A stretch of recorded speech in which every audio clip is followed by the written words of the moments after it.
नमस्कार किसान भाइयों, स्वागत है आपका। आज का वीडियो हमारी खेती के इतिहास का सबसे महत्वपूर्ण वीडियो होने वाला है।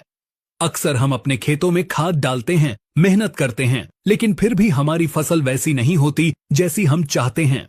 कभी पत्ते पीले पड़ जाते हैं, कभी फल गिर जाते हैं, तो कभी दाना छोटा रह जाता है।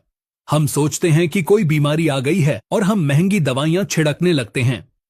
लेकिन दोस्तों, 90% मामलों में यह बीमारी नहीं बल्कि फसल की भूख होती है। जी हाँ, भूखमरी। जैसे हमारे शरीर को स्वस्थ रहने के लिए भोजन में प्रोटीन, विटामिन और मिनरल्स की जरूरत होती है, ठीक वैसे ही हमारी फसलों को अपना जीवन चक्र पूरा करने के लिए 17 प्रकार के पोषक तत्वों की आवश्यकता होती है।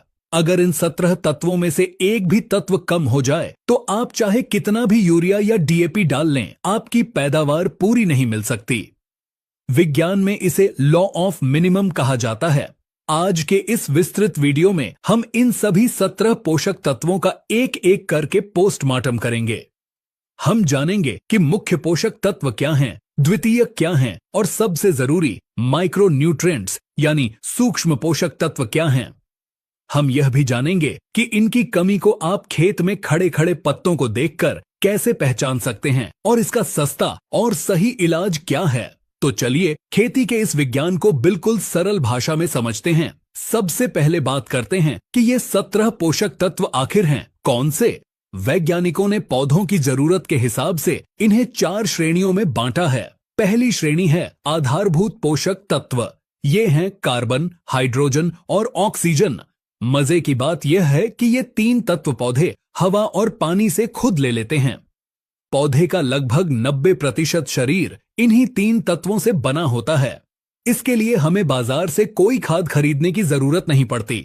दूसरी श्रेणी है मुख्य पोषक तत्व, जिन्हें हम अंग्रेजी में मैक्रोन्यूट्रिएंट्स कहते हैं। इसमें आते हैं नाइट्रोजन, फास्फोरस और पोटाश। इनकी जरूरत पौधों को ज्यादा मात्रा में होती है, इसलिए हम इन्हें बोरों में भरकर खेतों में डालते हैं। तीसरी श्रेणी है द्वितीयक पोषक तत्व। इसमें आते हैं कैल्शियम, मैग्नीशियम और सल्फर। इनकी जरूरत मुख्य तत्वों से थोड़ी कम लेकिन सूक्ष्म तत्वों से ज्यादा होती है। और चौथी सबसे महत्वपूर्ण श्रेणी है सूक्ष्म पोषक तत्व यानी माइक्रो न्यूट्रिएंट्स। इसमें 8 तत्व शामिल हैं: जिंक, लोहा, तांबा, मैंगनीज, बोरॉन, मोलिब्डेनम, क्लोरीन और निकल। इनकी जरूरत फसल को बहुत कम मात्रा में यानी ग्राम में होती है, लेकिन अगर ये 1 ग्राम भी कम हो जाए तो क्विंटल में पैदावार घट जाती है। आइए अब एक एक करके इन सभी तत्वों को गहराई से समझते हैं। शुरुआत करते हैं मुख्य पोषक तत्वों से यानी एनपीके से। पहला तत्व है नाइट्रोजन। नाइट्रोजन पौधे के विकास का इंजन है। यह पौधे को गहरा हरा रंग देता है और उसकी वानस्पतिक वृद्धि करता है, यानी तना और पत्तियां बढ़ाने का काम नाइट्रोजन का है। जब पौधे में नाइट्रोजन की कमी होती है तो पौधा बौना रह जाता है। इसकी सबसे बड़ी पहचान यह है कि पौधे की पुरानी पत्तियां यानी जो नीचे की तरफ हैं, वो पीली पड़ने लगती हैं। ऐसा इसलिए होता है क्योंकि पौधा अपनी जान बचाने के लिए पुरानी पत्तियों से नाइट्रोजन खींचकर नई पत्तियों को दे देता है।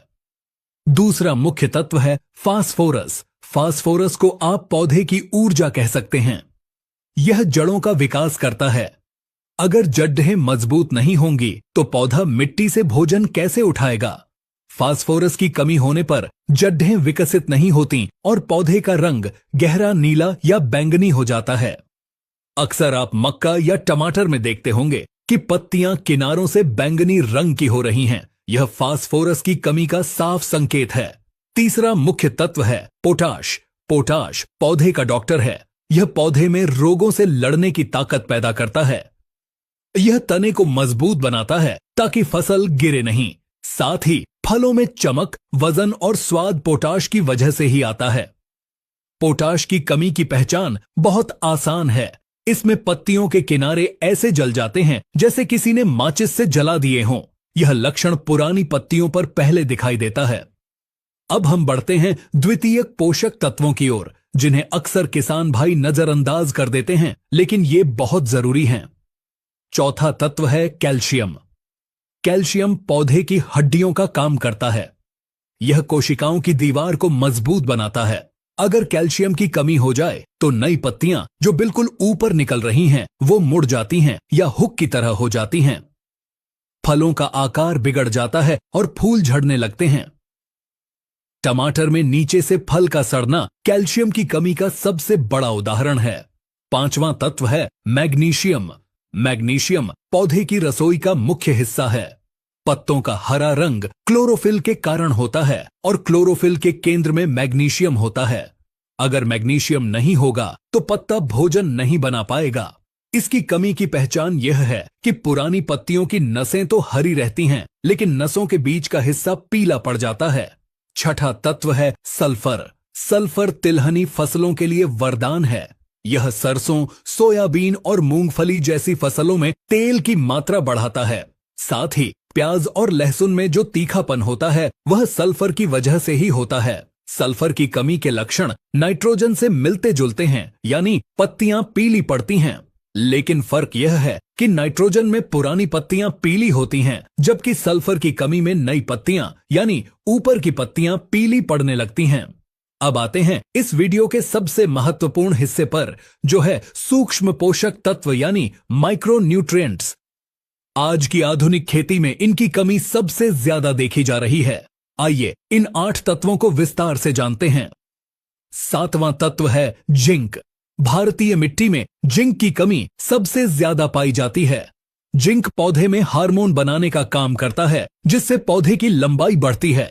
जिंक की कमी से पत्तियां छोटी रह जाती हैं और गुच्छे जैसी दिखने लगती हैं। धान की फसल में लगने वाला खैरा रोग जिंक की कमी से ही होता है। मक्का में अगर आप देखें कि नई पत्तियों के आधार पर सफेद पट्टियां बन रही हैं, तो समझ लीजिए कि खेत में जिंक की भारी कमी है। 8वां तत्व है लोहा यानी आयरन। आयरन क्लोरोफिल बनाने में मदद करता है। इसकी कमी उन जमीनों में ज्यादा होती है जहां चूना ज्यादा हो। आयरन की कमी का लक्षण हमेशा नई पत्तियों पर दिखता है। नई पत्तियां पूरी तरह से पीली या सफेद हो जाती हैं, लेकिन उनकी नसें हरी रहती हैं। मूंगफली, गन्ना और धान की नर्सरी में यह समस्या अक्सर देखने को मिलती है। 9वां तत्व है बोरॉन। इसे आप फलों का रक्षक कह सकते हैं। बोरॉन का मुख्य काम परागण की क्रिया को सफल बनाना है, यानी फूल से फल बनने के लिए बोरॉन अनिवार्य है। इसके साथ ही यह फलों को फटने से रोकता है। अगर आपके खेत में टमाटर, अनार या तरबूज के फल फट रहे हैं तो यह बोरॉन की कमी है। अगर फूल बहुत ज्यादा झड़ रहे हैं और दाना नहीं भर रहा तो भी यह बोरॉन की कमी का संकेत है। 10वां तत्व है मैग्नीज। मैग्नीज प्रकाश संश्लेषण और नाइट्रोजन को पचाने में मदद करता है। इसकी कमी होने पर पत्तियों पर छोटे छोटे भूरे या काले धब्बे दिखाई देने लगते हैं। गन्ने में फहाला रोग मैग्नीज की कमी से ही होता है। 11वां तत्व है कॉपर यानी तांबा।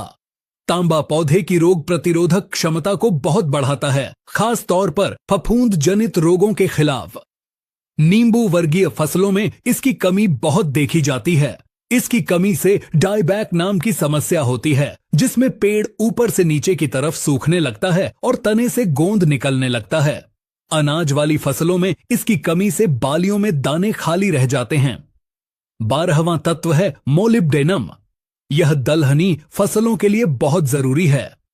दाल वाली फसलों की जड़ों में जो गांठें होती हैं, जो हवा से नाइट्रोजन खींचती हैं, वे मोलिब्डेनम के बिना काम नहीं कर सकती। इसकी कमी से फूलगोभी में व्हिपटेल नामक बीमारी हो जाती है, जिसमें पत्तियां चाबुक जैसी पतली और टेढ़ी मेढ़ी हो जाती हैं। 13वां तत्व है क्लोरीन।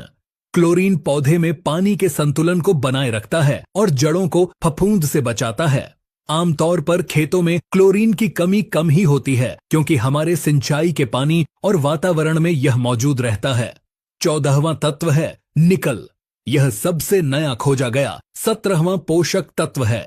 निकल का काम बहुत विशिष्ट है। यह यूरिया को पचाने वाले एंजाइम का हिस्सा है। अगर पौधे में निकल नहीं होगा तो पौधा यूरिया को सही से इस्तेमाल नहीं कर पाएगा और पत्तियों के किनारे जलने लगेंगे। यह बीज की अंकुरण क्षमता को भी बढ़ाता है। इससे पहले हमने 3 तत्व आपको बताए थे, कार्बन, हाइड्रोजन और ऑक्सीजन, जो कि हमारे वातावरण में उपलब्ध हैं। इस प्रकार से 14 और 3 17 पोषक तत्व इस प्रकार से होते हैं। तो दोस्तों, ये थे वो 17 तत्व जो आपकी फसल की तकदीर तय करते हैं।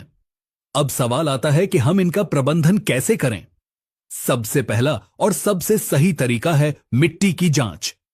हर 3 साल में एक बार अपनी मिट्टी की जांच जरूर करवाएं ताकि आपको पता चले कि आपकी जमीन में किस सूक्ष्म तत्व की कमी है।